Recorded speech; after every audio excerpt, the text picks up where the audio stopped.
Salut chers amis, j'espère que vous allez super bien. Aujourd'hui, nous allons parler de Elon Musk, c'est-à-dire des 10 conseils pour réussir de Elon Musk. Qui est Elon Musk de façon brève? C'est un jeune entrepreneur né en 1971 de l'Afrique du Sud. Il a créé l'application PayPal.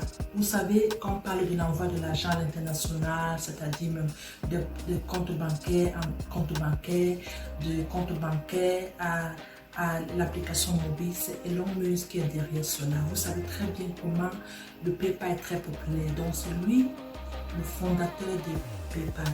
Aussi, il est plus connu comme cet entrepreneur-là qui fait dans la fabrication des engins spatiaux. Nous avons fait une vidéo spéciale un jour pour mieux parler de ses créativités.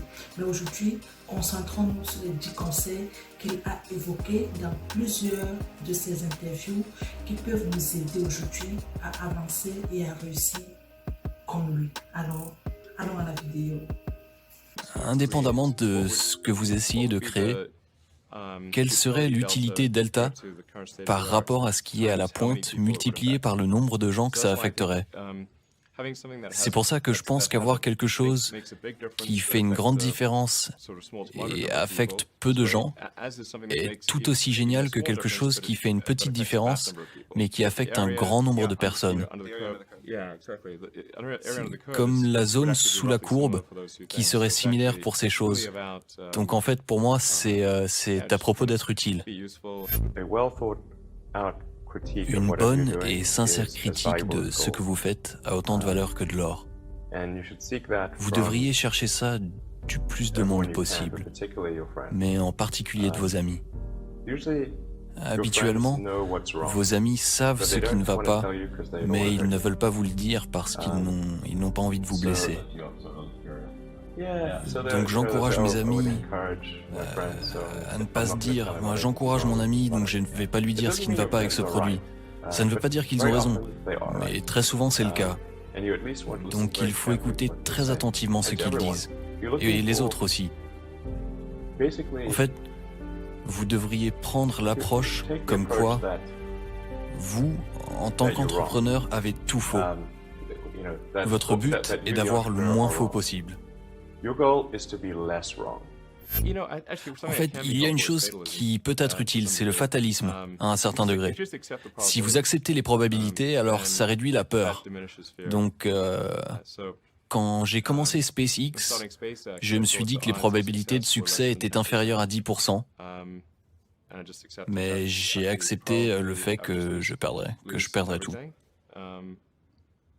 Mais que le fait que peut-être qu'on progresserait, si on arrivait à avancer juste un petit peu et qu'une autre entreprise ramassait le relais et continuait d'avancer, ça ferait du bien.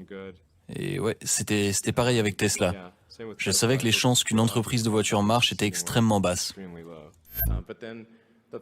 Et la partie que je trouve la plus motivante est que ça crée un certain sens d'aventure. Et ça excite les gens par rapport au futur. Si vous considérez deux futurs, un où nous sommes confinés à la Terre jusqu'au jour où éventuellement quelque chose d'horrible se passe, ou un autre futur où nous sommes sur différentes planètes, même peut-être au-delà de notre système solaire, je trouve cette seconde version incroyablement excitante et inspirante, et il faut avoir des raisons pour se lever le matin. La vie ne peut pas se résumer à juste résoudre des problèmes. Sinon, quel est le but? Il faut qu'il y ait des choses que les gens trouvent inspirantes et qui donnent un sens à la vie. Je pense que la chose qui me motive est que j'ai envie de pouvoir penser au futur et me sentir bien.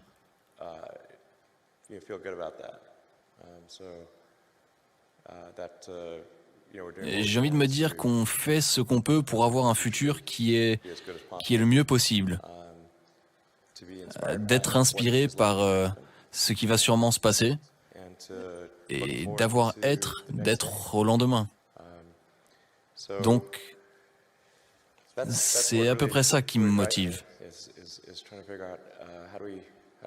D'essayer de m'assurer que les choses sont superbes. Et c'est le principe de Tesla et de SpaceX.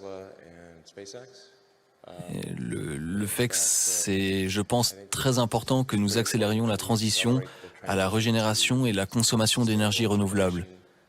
C'est inévitable, mais c'est important que ça se passe le plus tôt possible. Vous allez sûrement vous dire que vous avez entendu ça avant, mais ça vaut le coup d'en rajouter une couche. La première est que si vous voulez monter une entreprise, vous devez travailler très très dur. Que veut dire super dur? Eh bien, quand mon frère et moi commencions une entreprise, au lieu de chercher un appartement, nous avons loué un bureau et on dormait sur le canapé. Et on se douchait au YMCA. On avait tellement peu d'argent qu'on n'avait qu'un seul ordinateur. Le site était en ligne pendant la journée et moi je faisais du code pendant la nuit. 7 jours par semaine, tout le temps.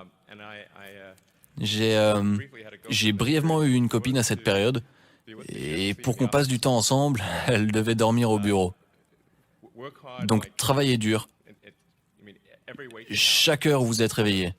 C'est mon conseil. En particulier si vous commencez une entreprise. C'est un calcul simple en fait. Si quelqu'un travaille 50 heures et que vous travaillez 100 heures, vous accomplirez 2 fois plus que cette personne sur le cours d'une année que l'autre entreprise. Eh bien, je pense que c'est important d'avoir l'esprit critique. D'avoir l'esprit critique vis-à-vis de ce que les gens font. Et par ça, je parle juste des fondamentales de la logique. Avez-vous les bons axes? Sont-ils pertinents? Et tirez-vous les bonnes conclusions basées sur ces axiomes? C'est ça l'essence de l'esprit critique.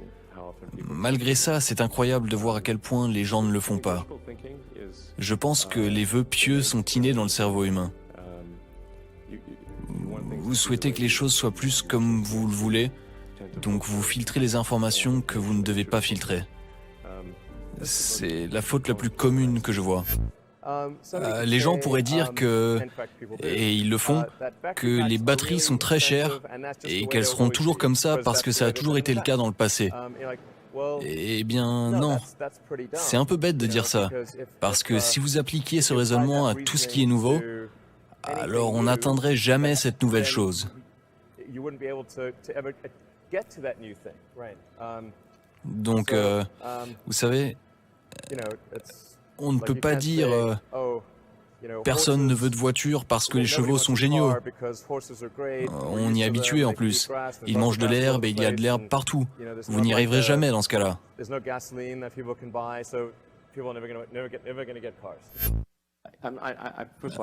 Premièrement, personnellement, je ne pense pas que je puisse faire quoi que ce soit ou faire la majorité des choses que les gens pensent être impossibles, parce que beaucoup de ce que les gens jugent être impossible l'est bel et bien. Donc, occasionnellement, ça ne l'est pas. Mais je pense que c'est bon d'avoir un cadre de physicien pour observer les choses, de faire des analyses de premiers principes, chercher le feedback négatif et juste de vraiment croire en ce que vous faites. Et pas d'un point de vue aveugle, de vraiment y penser et de se dire « Ok, je suis convaincu que c'est bon ». Et j'approche de tous les angles pour m'assurer que c'est bon. J'analyse les retours négatifs pour me remettre en question. Et si après tout ça, ça a encore l'air bon, alors c'est qu'on est convaincu que c'est bon. Et on pourra transmettre cette conviction aux autres et les convaincre de se joindre à nous. Et ça c'est une entreprise. C'est un groupe de personnes qui se rassemblent pour créer un produit. Donc si vous pouvez transmettre ça et que vous leur dites que c'est important de le faire, qu'il y a un chemin à suivre, même s'il y a des embûches et qu'on n'est pas sûr d'y arriver, eh bien les gens se diront c'est important et même s'il y a des chances que ça ne marche pas, ça vaut le coup d'essayer. Eh bien, je pense que vous pouvez créer une superbe entreprise en faisant ça. Ce troisième échec, vous vous êtes dit, je dois m'arrêter là? Non. Pourquoi pas? Je n'abandonne jamais. Et il faudrait que je sois mort ou complètement incapable. Salut chers amis, j'espère que vous avez aimé ces 10 conseils pour réussir de Elon Musk. Si vous avez été aussi inspiré, motivé et encouragé, je vous prie de laisser en commentaire le conseil que vous a le plus marqué. Moi par contre, ce qui m'a marqué comme conseil, c'est de tenir compte des critiques. Par exemple, si vous avez des critiques à faire sur cette vidéo que je fais en ce moment ou bien sur n'importe quelle autre vidéo pour que je puisse m'améliorer, je te prie tout simplement de mettre en commentaire des critiques constructives et je vais tenir compte de cela. Merci encore, partage la vidéo, like la vidéo. Nous avons beaucoup de surprises qui s'en viennent de jeux concours, donc reste scotché et tu ne seras plus la même personne à compter d'aujourd'hui. Bye bye.